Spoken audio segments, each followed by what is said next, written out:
Welcome back to the channel. We're now 2 games deep into the preseason and inching closer to Cowboys versus Bucks on opening night. Cowboys lose on the road tonight to Arizona by a score of 19-16, and much like last week, I'm going to recap the game, discuss what it means going forward as we shape the 2021 Cowboys.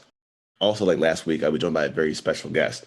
But before I get into it, I want to ask, if you like this video, hit that like button. If you love this video, hit that sub button. It makes all the difference in the world with just one click.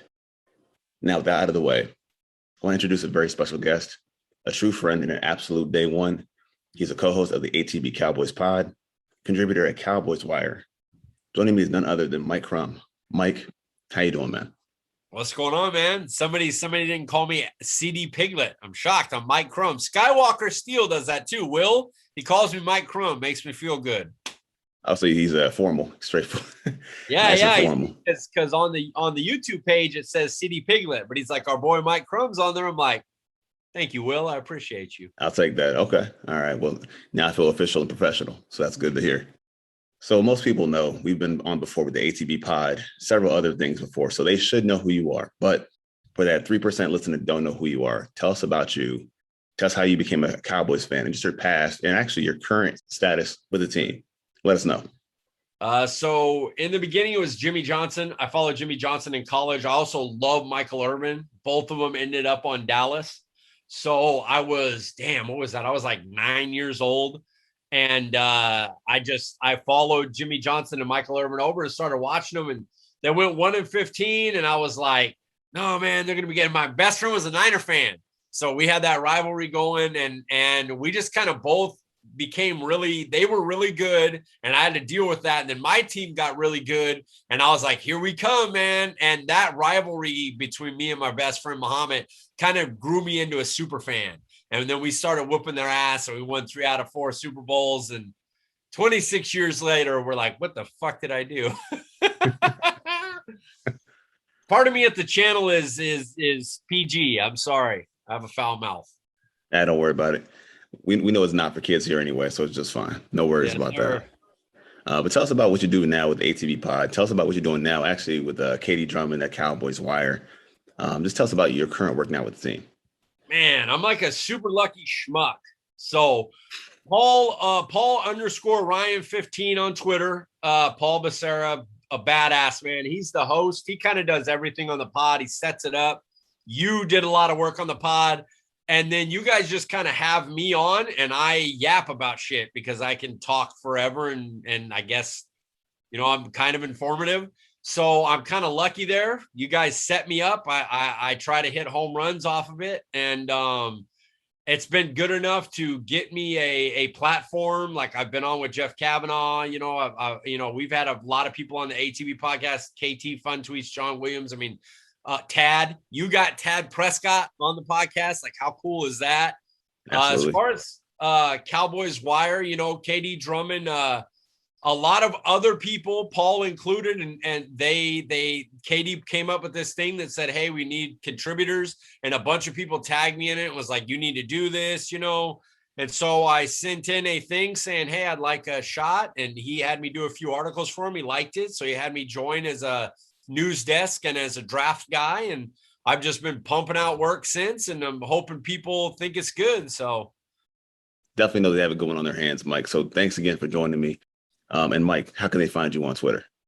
Come on, guys. If you don't know, it's at CD Piglet, nice and easy. Not listening to the pod, man. Had to get that in there, and congrats on being verified. So I'm sure it feels good to be finally famous. So Mr. Mike, finally famous. So tonight, Mike, a little different thing that you're used to. So I have some questions for you. I actually have questions for myself after watching this game. Now, for everybody listening, Mike has no idea what I'm going to ask him. So, Mike, I want your most honest answers to these questions as possible. All right, are you ready? Let's do it. I'm ready, okay, man. Let's have some fun. All right. So after all that, kind of taking a step down, but what are your initial thoughts on the game? Gallimore's injury. That's my initial thought. I from what I understand, it's a hyperextension. If that is true, we are very lucky. That looked like a broken forearm or a dislocated elbow. Can we trust Cowboys? I have no idea because they've thrown us to the ringer time and time again. Collins, a perfect example last year. They've done it with Sean Lee and Des Bryant. And So I don't know. He could be out 8 weeks, but if it's an hyperextension, he may be ready to go week 1, week 2. That would be huge news. But that really is all I care about. We badly need Neville Gallimore. So that was my initial thoughts coming out of this game is please let Gallimore not have a major injury. Assuming that he's not going to be there for some time, what were your realistic expectations on him coming into this year? What are we possibly missing by him not being there? You probably got to go out and get a Geno Atkins. I mean, you at worst need another body. Even if he can't play, you can't throw Osa Odigizua, a rookie, out there in all these preseason games. What if he goes down? We have no idea what we're getting out of Tristan Hill. We have no 3 techniques. We have none. Osa's the guy that's left for a true 3 technique. It's only Osa. So I would assume they try to make a move that the doctor for Geno Atkins is ours. So we know the most. Try to bring him in, try to get him on a contract that isn't crazy. If he can't play anymore, you cut him. But I'm not comfortable throwing a rookie out for a majority of the snaps. I don't care how good he looks. Just you're going to hit a rookie wall. You're going to get tired. So get a body in here. Get Geno Atkins in here would be my plan. I mean, that's a great point. See, you're thinking of the bigger picture. I think of the immediate picture, but that's actually a great point. Hopefully he's fine and there's nothing that we need to worry about. And fingers crossed he's there for week 1. And for me, I just thought about the game, really, the game as a whole. I just watched the game. I saw drops, a lot of missed chances in the game, some penalties. It just seems like, and again, I'm competitive. I want to win these games too, and no matter how insignificant they are, because that's Gallimore takes precedence and everything else. But definitely, I thought the missed chances were something I just walked away from. And kind of bringing it back to the game, after watching this game tonight, are you encouraged? Are you discouraged? Or are you just dead center with how this game went overall? Like, how do you feel about the game?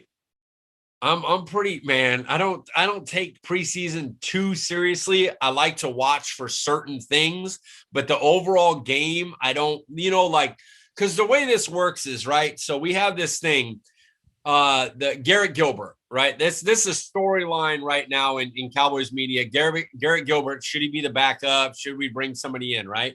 So he's playing. Connor Williams can't snap the ball, snaps horrendously a few times. We have a couple of drops. Garrett Gilbert doesn't get a touchdown. He stinks. We need a backup. Well, what if Michael Gallup catches the ball? What if Cedric Wilson catches the ball? What if Connor Williams can snap the ball? You know what I mean? Like, and that's not just that. No Tyron. No, I think Lyle played like 1 series. No Martin.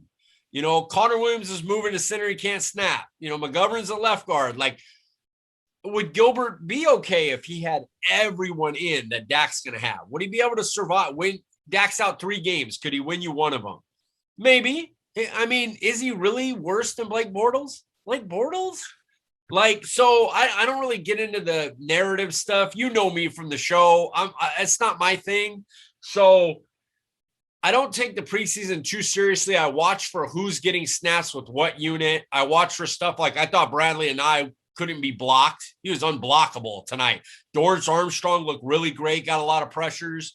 So I look for a lot of stuff like that, and then I hope to get out of it without injuries.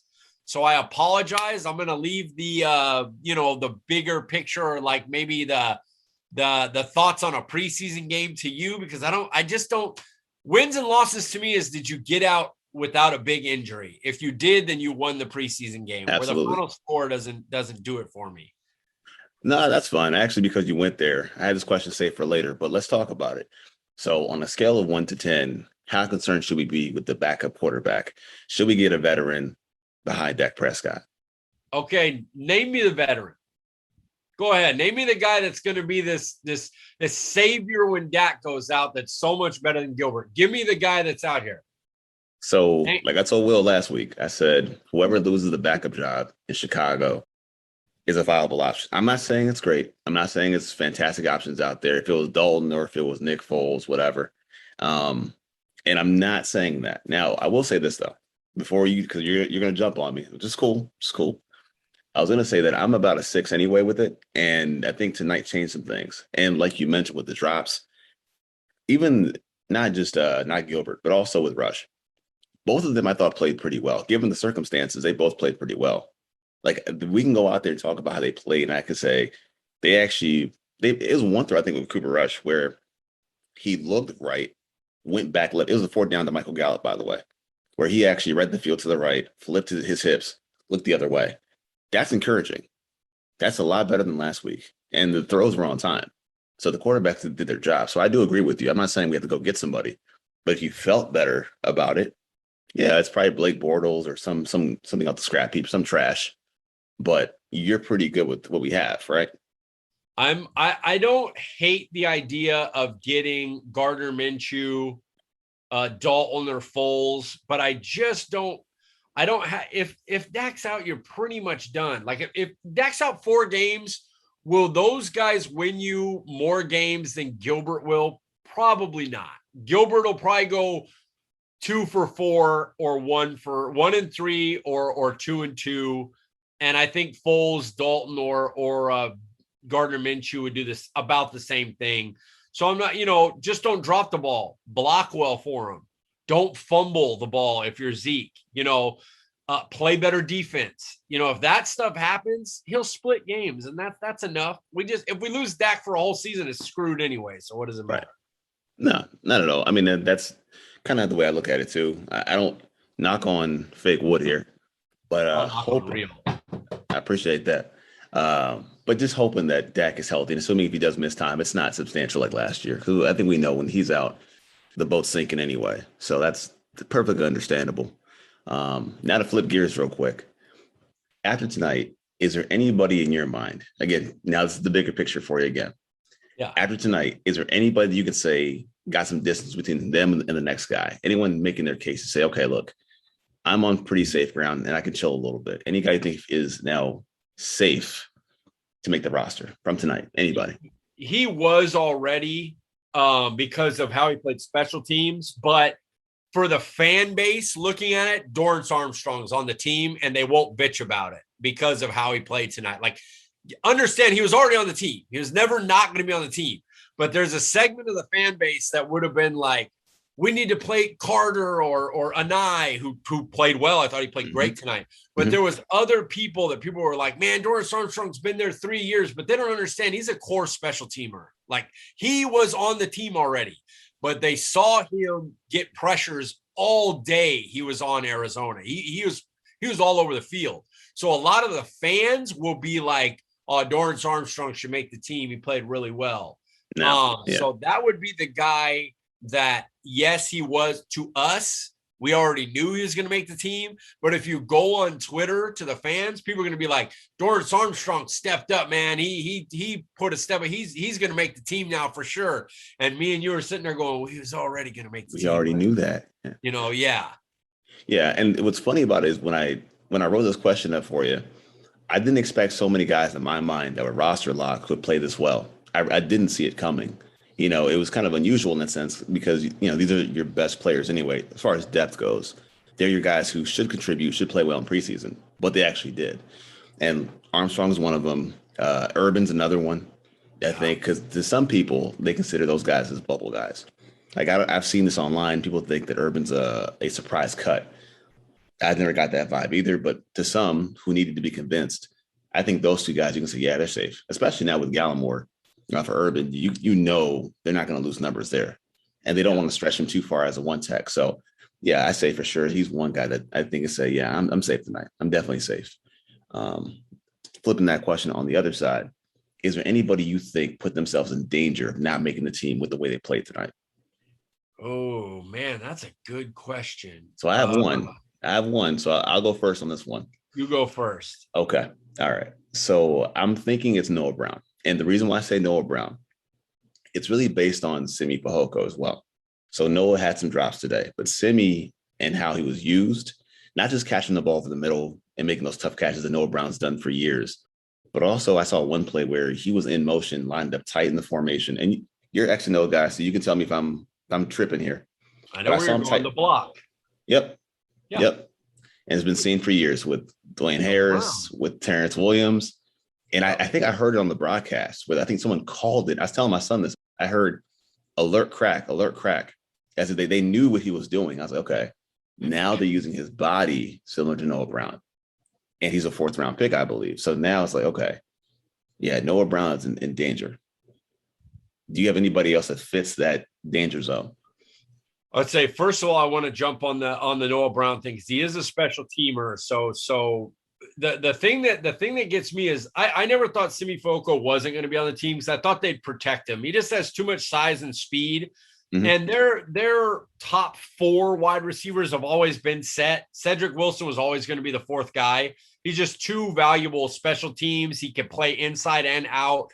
I never had a doubt that those 4 guys were making it. Noah Brown was the one that was he could be the 5th or he could be knocked out. The guys that were competing were who's the kid that injured his ankle? Turner? Malik Turner. Yeah, Malik Turner. So he was having a hell of a camp and he's killing on special teams. And when you do well on special teams, that's where you fight for your spot when you're wide receiver 4, 5, 6. So my thought was, could he take Noah Brown's spot? Because I always thought Simi was going to make the team protected. So I like that answer. I like Noah Brown because I don't think they mind going Cedric is 4 and then taking Simi to protect him and kind of just having him be the inactive guy. He may only play 2 games this year, but we're not going to let somebody grab him off our practice squad. Mm-hmm. And then have Malik Turner be the Noah Brown guy who does the special teams and stuff like that. The other guy that I think Nsekhe, they moved him from left tackle to right tackle, and they moved Steele to left tackle. And that makes me think the team's going, look, we got to see if Steele can do it because this isn't working. And I know they left him in and people, but that left tackle spot means something. You know that what the quarterback can do if somebody beats you as a right tackle, he sees it and he can get away from it. The left tackle is the worry. And so them moving Terrence Steele to left tackle and saying, F it, we got to see what he can do, tells me that Nsekhe, who I was a big proponent of signing, I loved that signing. I thought we improved our swing tackle, to be honest, over Irving. He looks bad. He looks slow. He can't keep up with speed rushers, man. And it makes you nervous as hell because it's coming off that left side. So he scares me. I think he might be in trouble. You know what's wild, Mike, is how some things never change, where I purposely don't give you a script, yet you know exactly where I'm going to be going in the next couple of questions. It's eerie to think this, but we'll get back to that in a second. We'll get back to it. So I'm going to kind of lighten this one before I go back to that one. All right. You can name any group you want, okay? So out of these groups, out of backup O-linemen, which we'll save for later, so I'll take off the table, safety, corner, linebacker, and edge rusher. What group has you the most worried, and which one has you the most at ease right now? And does that mean with starters or just reserves? Both. Okay, Both. so mind you, I singled out backup O-lineman though, so that's already its own thing. That's its own animal. Yeah. But for the other ones, that would be starting safety, corner with depth, linebacker as a whole, and edge rusher. Opposite of DeMarcus Lawrence. Which of these spots has you the most worried, and which one has you most comfortable? Okay, so obviously we're going O-line if that was on the table because that is Nerve City. I'm going to go edge rushers for me, and the reason is I think Tank and Gregory are going to be excellent. That said, we have it's the same as Darwin. We've heard a lot of potential, and we talk about Gregory. We still haven't seen it, so we can talk about giving him 12 sacks, but he still hasn't done it. Do I think he's going to be awesome? I do, but he still hasn't done it. So opposite Tank, we still have an unknown. We're pretty sure, but now it's time for it to come through. Okay, now behind him, Dorrance Armstrong looked good against backup bad offensive line. Like Arizona Cardinals starting offensive linemen are like worse than our bad offensive linemen, and they had their backups in. So they're horrible. And Dorrance Armstrong was all over the place, but he also didn't get there. He didn't finish plays either. He just was he was in the backfield, which is good. Bradley and I look like man. If you could put Bradley and I's mind, his ability to know the moves to do to an offensive lineman inside Randy Gregory or Dorrance Armstrong's body, it'd be over. He would be opposite Tank and he would get 15 sacks. The problem is his mind is great, He just doesn't have the measurables. He doesn't have arm length. He doesn't have, so he can beat a guy. And if he's against a guy like Tyron Smith, it won't matter because Tyron Smith's like, I can still get to you, bud. You don't have the arms long enough. But did you, on the play that he got the penalty, which was obviously a roughing, that spin move, name one better. Incredible. Incredible. It's beautiful. It is a beauty. And you could think he's not going to make the team, and he may not. But his pass rush skill set is better than anyone we have on the team. He just has no measurables. So he could be great and know exactly what he's going to do and hit the move perfect.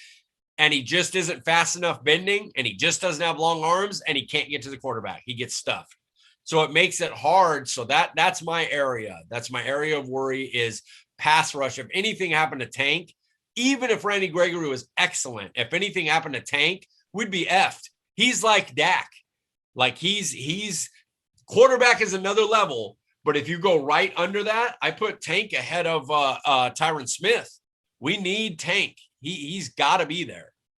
And I think Tank is one of those guys that will never get the appreciation that he actually deserves. And it's based on one number. And actually, it's the 10th place in that sack column. That's all that it really is when it comes to Tank. It's weird because now I can kind of start to see it from your perspective. And I might have just changed my answer on the fly here. So I thought that I was most comfortable and I'll say I'm most comfortable with linebacker. Clearly, that's because of the numbers that are there. Also, Keanu O'Neal showed up tonight. He looked pretty well. And I really have to, a big shout also to Adam from Talking Boys with the Boys, who pointed out that he's remade his whole body. And I hate to get sidetracked, but Keanu O'Neal looked really good in the role that he was in. He looks like he's remade his body. I feel good about that number. Even Jabril Cox, I think, had a decent game. He has had his moments that weren't too great, but the numbers here, the numbers look really good. And he can play on special teams, but the numbers look really good with what they have total. Parsons look fine. I think the spot that does worry me now, like you said, is edge rusher. A while back before we were talking online, and I think you might have been part of that conversation where I asked, what's one player that could not fail? What's one player that could not have a regression? And I know we named Biotish, we had named Trevon Diggs. We didn't name Gregory, but the way you frame it like that, where if he doesn't emerge like we expect him to, yeah, we're definitely up Schitt's Creek. So yeah, I see from your side. I will say edge rusher has kind of taken that precedent.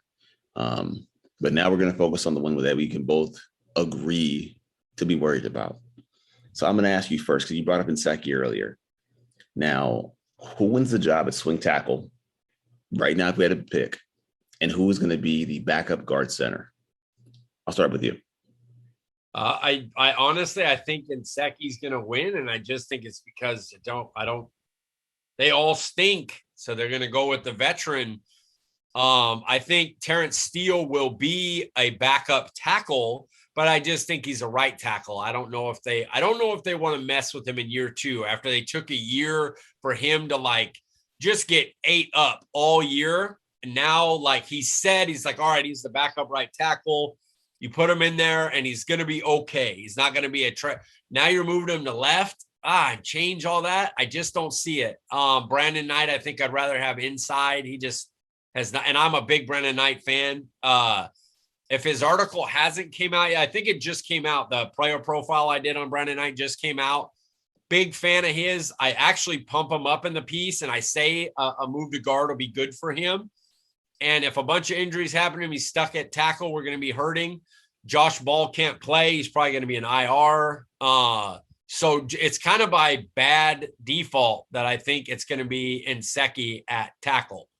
Guard center, I think McGovern will be the guard. I don't know why they don't. He played center in college. I don't know why they don't just let him snap the ball. I don't know if they don't like his ability to call the lines out or whatever. But man, Connor Williams cannot snap right now. He has problems. So that's nervousness. Just stay healthy, Biotish. That's what we need. Please stay healthy, Biotish. Please. Okay. So actually, Mike, so for people at home, kind of explain what that means as far as making the line call at center and why it's so critical for the center to make those line calls versus maybe someone experienced or a better player like Zach Martin. Why is that so key for a center to make those line calls?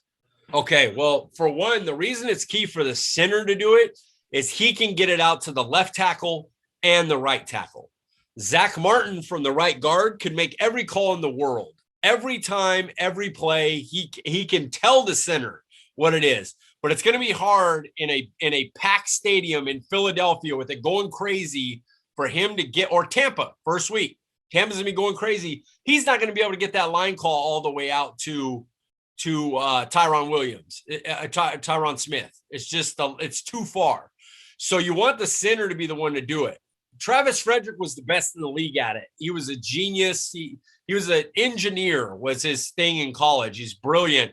So he just figured shit out. And Biadasz, according to Lyle Collins after OTAs, he's really getting good at it. The problem is behind him, they don't have a backup. They don't have a backup center. And so, I'm making the call to Joe Looney. I'm going, Joe, you're going to be the backup. You're not starting here. But if that's okay with you, we'd like you to come in. We love you in the locker room. And if something happens to Biadasz for a couple of games, we're going to bring you in and you're going to be the center. I know Connor Williams knows the calls better, probably better than Biadasz and Looney, but he can't snap. He can't snap the ball, guys. What are you going to do? That's job number one, is snap the ball. And he doesn't do it well. You can't have that risk, and you just can't. We disagree once more, except for Terrence Steele. Yeah, actually, man, I'd almost kill for Jeremy Parnell right now. Yeah, so I think when it comes to your swing tackle, I believe it or not, I think it's going to be Terrence Steele. And the reason why I say it is the age and the upside. And so far, I watched him play at both sides today.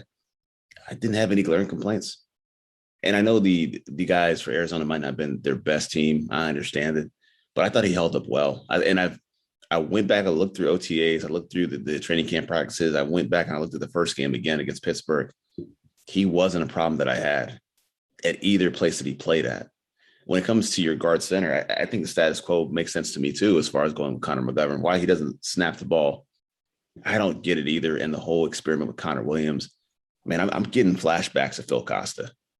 It's not good. It's not good. And they're going to have to figure this thing out sooner than later. So kind of pushing forward the conversation with line, because we're going to focus on this for a little bit. It sounds like, give me the 5 best linemen the Cowboys have, regardless of experience, at any spot. Who you think should start for Dallas? I'll just start, and hopefully we see it differently. But I do think it's the status quo from left to right: Smith, Connor Williams, Biadasz in the middle, Martin and Collins. That's how I think it should go. But do you see any combination that's better? Because it looks like they want to go with a different combination. It seems like they want to find the best options. But who do you think are the best 5 linemen, and how should you start them if they're different than what we have already? Easily, the answer is Tyron, Connor Williams, Biadasz, Zach Martin, and Lyle Collins. Easily. Anybody that disagrees with that is just wrong. They're not watching. McGovern is not as good at left guard as Connor Williams is. I know every once in a while Connor Williams gets pushed over. I get it. We don't like it. He's better. He's just better. He is a very good guard. He is a top 20 ranked guard. He's good, guys. He's good. I know we don't like that, but he's not we've been spoiled. Tyron Smith, first round pick, becomes the greatest left tackle ever, of this age. Zach Martin, a first round pick, becomes the greatest guard of this age. Travis Frederick, people thought he was a reach. He becomes the best center of it that's playing in his time there. We take a undrafted right tackle, play him at guard. He does well. We move him out to right tackle. He kills. He's awesome. That doesn't mean Connor Williams isn't good just because he didn't become this miraculous, unbelievable player. He's still very solid. And he's one of the guys that I'd love to sign if you can get him at a reasonable price. I would, to solidify that 5-man line for the next couple of years before Tyron, retires, would be so nice. So yeah, I think that's easily my 5. I wouldn't change it. And if they're healthy, if that 5 is healthy and Dak's healthy, we'll be the number 1 offense in the league, period. So if you're that confident in them, because you're speaking with a lot of conviction, if you're so confident in these guys, why are the coaches not so confident with all these weird shuffles with the offensive line in preseason? No, I'll tell you what it is. It's not that they're not confident. They know that's their best 5-man line. They don't know who the backup center is, and they don't want to go out and pay Looney. Remember who we're dealing with here, Stephen Jones. Stephen Jones don't want to go out and pay money to people. He don't want to, and Joe Looney's going to cost you a little bit. He ain't going to be dirt cheap. He's going to cost you a little bit. He's a solid backup, can play guard center, can be your sixth man guy. He's great in the locker room. So they just want, if Connor Williams could just, they're also looking for roster space. So say you can go in and you go, those five we mentioned, Steele can play both tackles. Connor Williams can play inside. Connor McGovern can play inside. That's 7. And you get one more guy, whether it's Nseki or Brandon Knight, who could, let's say Knight's your 8th guy, and you could play him at tackles and guards. Now you only have to bring 8 offensive linemen, right? So how many more receivers can you bring? How many more can you carry an extra tight end? Can you carry an extra corner? You know, there's so many spots that I think they want to save room, that they're saying if we can get our starting 5 plus Brandon Knight, Steele, and Connor McGovern, and then Connor Williams can play center if something happens to Biotis, Connor McGovern can move in. If somebody gets hurt at 2 guard spots, Knight can play the other guard with McGovern. If a tackle gets hurt, Steele can come in. If 2 tackles get hurt, Brandon Knight can move out to tackle.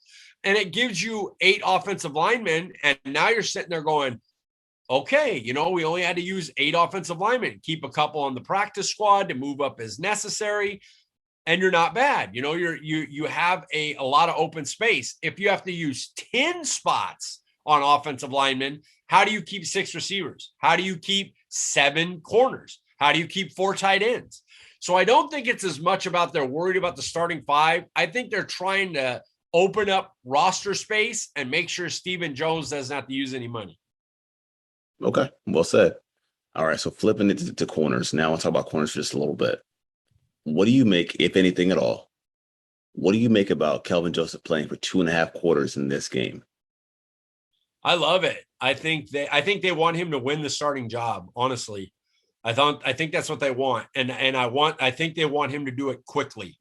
So I like Anthony Brown, but I think they look and go, damn, we got candidate can play inside, you know, and if you have, you know, Brown, not that he can't play outside, but I think they would like by week 3 for it to be Kelvin Joseph, Diggs, and Candidate. I think that would be the 3 they want, because you've seen Anthony Brown enough to know he's not going to make plays. Like he's solid, but he's not a playmaker, you know? So can he cover a guy and do a good job and maybe only give up 4 catches for 47 yards? Sure.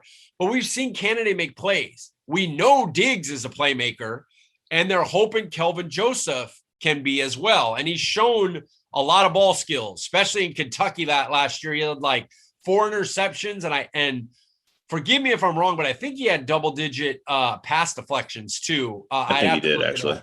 I believe you're right. I'm writing his player profile now, so I got to go back and look at his stats. But I know he One had more 4 plug. picks. Yeah, Cowboys Wire. So I think they just want him. They want to give him as many snaps as possible so that he can win the job. Like, there's no reason to throw Anthony Brown out there. Honestly, there's no real reason to throw Jordan Lewis out there. You know what you're getting from them. And if they are the starters, then you'll be okay. They're okay players.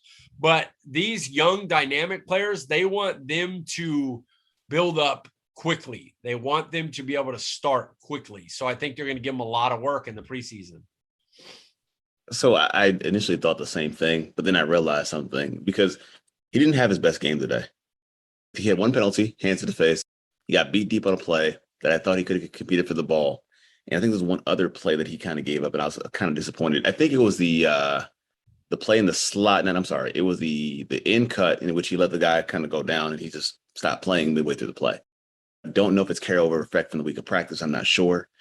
But I'm starting to think if that means he played so much because maybe they're not as enthused and they really want him to earn the job, but they don't want to hand it to him. Because if you look at the other side of the field, the other rookie, the one that everyone's seeming to like all of a sudden, is playing well. He's playing well in coverage. He's playing well on special teams. He looks pretty good. So I'm actually going to expand the question somewhat here. Is there a real thing, because I'm curious now to what you think, is there a real thing of Anthony Brown versus Jordan Lewis? Are they actually competing for a roster spot amongst each other? Do you believe that?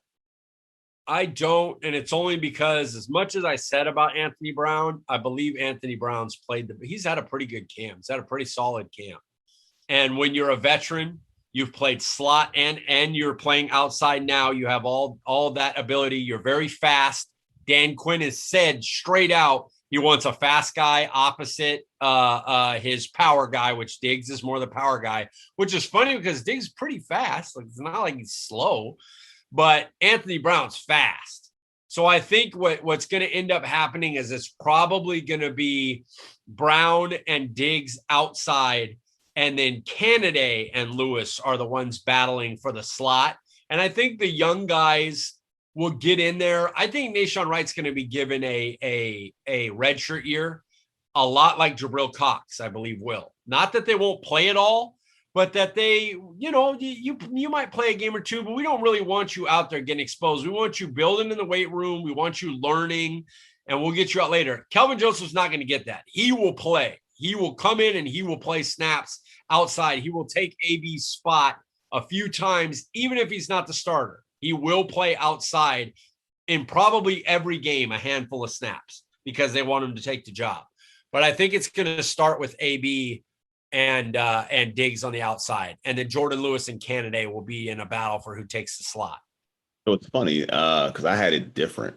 All right. So, I had it different. So the next question was going to be, who do you think starts opposite week 1 of Diggs and safety of Donovan Wilson? I was going to say, I do believe in my heart it's going to be Diggs, Wright, and Kennedy. I think Kennedy's going to surpass them for the number 1 job in the slot. I think he's played that well. And now, remember, we have a new defensive coordinator who has no loyalties to anybody on the roster. And I do think the way that Wright has been playing on the outside and the special teams, I think he's done really well. Now, could he be a specialist where he's kind of a hired goon to play on the outside for a bigger matchup? Like pretending, let's say we played against DK Metcalf, for instance. I do think that's who they kind of want. They want that guy.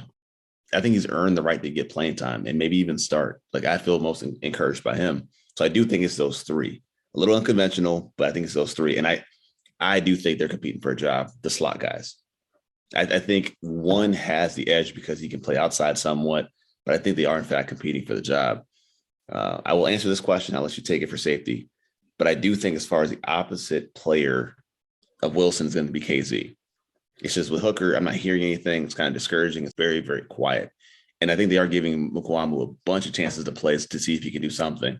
But who do you think ultimately, again, one, now that you know this, starts opposite of Trayvon Diggs, and who starts opposite of Donovan Wilson week 1? All right, I got AB starting opposite Diggs, and I'll even say that, man, Jordan Lewis just never wins that job. It would not surprise me if Canada takes the job. This one just got paid, and he still is not going to start. The slot, I'm not sure, because the money tells you Jordan Lewis, and then the team could just go, well, he was injured, he didn't really get to play. We love how he's practicing, blah, blah, blah, blah, blah. And Canada becomes kind of your guy you bring in. Jordan Lewis doesn't have to play every time. AB won't play every time. They'll rotate in Canada and Kelvin Joseph, Boss Man Fat. But if you ask me, I would say AB starts opposite. He's had a solid camp. He hasn't been bad. He hasn't been bad at all. He's had a solid camp. Nahshon Wright has had a better camp, but he's also very young compared to, AB has the experience. What I like, though, what you said is it wouldn't shock me if on the first play, would it shock me if Nahshon Wright lined up on Mike Evans week 1 against Tampa Bay? That it would not. Because size-wise, Nahshon Wright is a perfect fit for that. Will he be ready for a guy like Mike Evans? Maybe not, but it wouldn't shock me if they put him out here and said, hey, big boy, you know what he's going to do. You know what Mike Evans is going to do. Don't let him do it. Red zone stopper. Absolutely. Safety, I think it's going to be KZ as well. He knows the system with the coach. Hooker needs to play into it. I think Hooker eventually could take his job, halfway into the season when he plays in. But I think what Hooker's going to be there to do is push KZ, and then also in sub packages, where you could play Wilson as a dime linebacker or take him out. You don't need a guy in for 100% of the plays.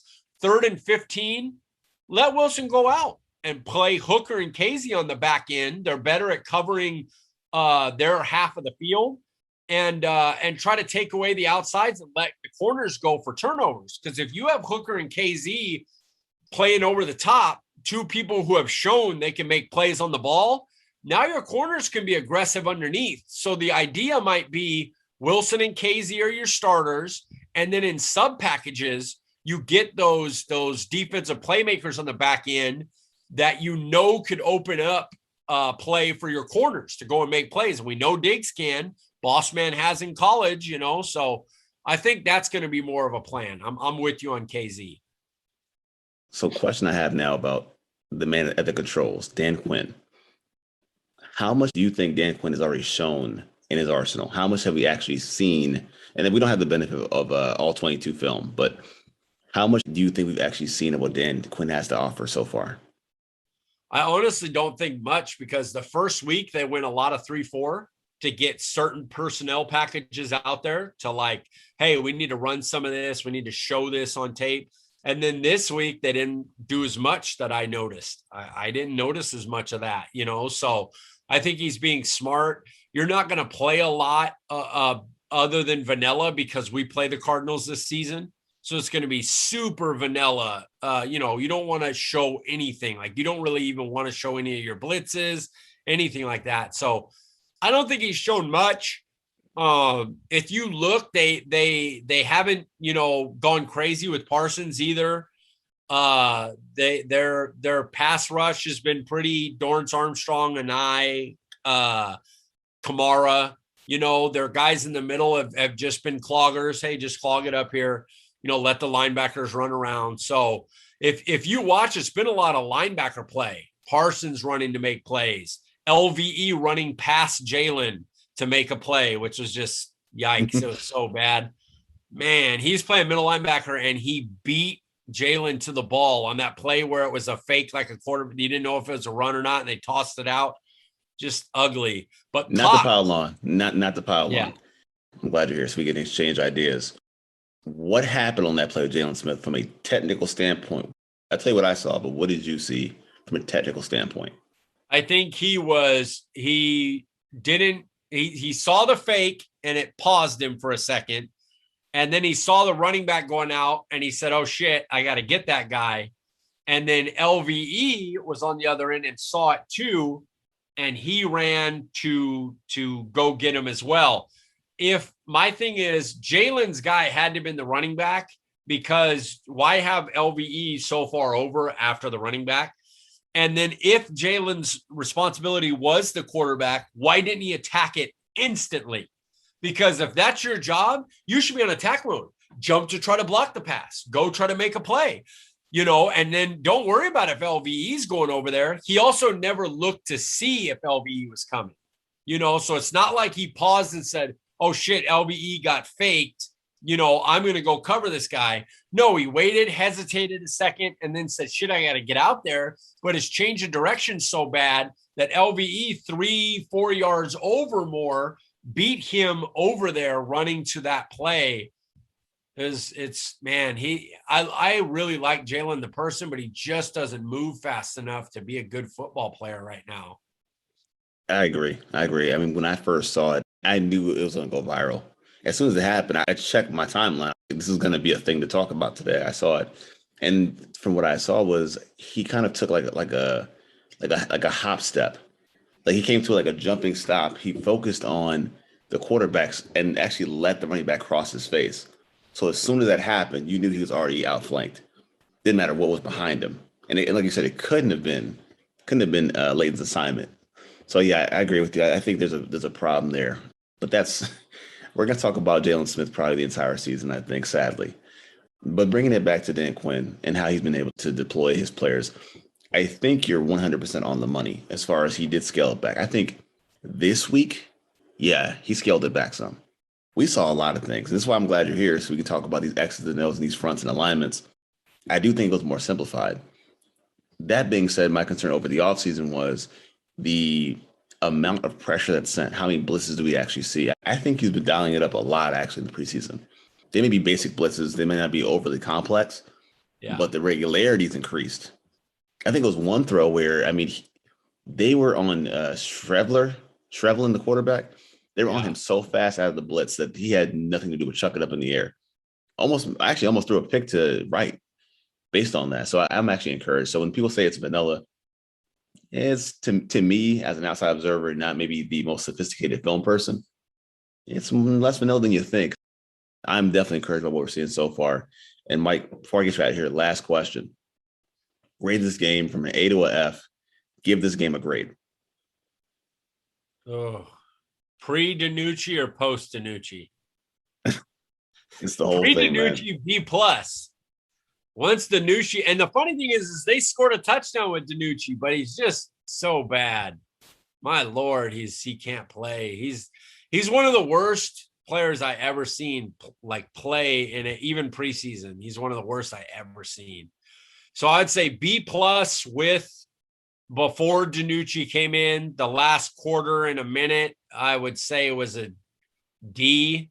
D. So I'll give it a C, even C. I'll give it a C grade. Okay. Well, I'm nicer this week. I'm giving them a B-. And I think, like I said earlier, I think the quarterbacks, the backups, minus Danucci, were a lot better this week. I think they hit their spots. They got the ball out of their hands a lot faster. Even the backup running backs, I think, were much more productive. And the kicking game was better. Nyswander played a lot better this week than last week. And I was terrified to see him kick the entire week. So I'd say B-, but that Danucci spot is something also like Jalen will talk about pretty much all season or all preseason at the very least. But I think that's all the time we have for today. But Mike, is there anything you wanted to add before we get out of here? Oh, man, I just appreciate you having me on, man. I missed you. I miss you on ATB, man. We miss you, buddy. You brought a lot to us, and you got to at least come on as a guest soon. You know how to get me. You guys know where to find me. I appreciate you having you. Thanks for all your knowledge, your X's and O's, and your insight, and always making the time for me here. But all right, guys, that's all the time we have for today. So for my special guest, Mike Piglet, Mike Crum, I'm LP Cruz. And as always, guys, Cowboys up. Peace.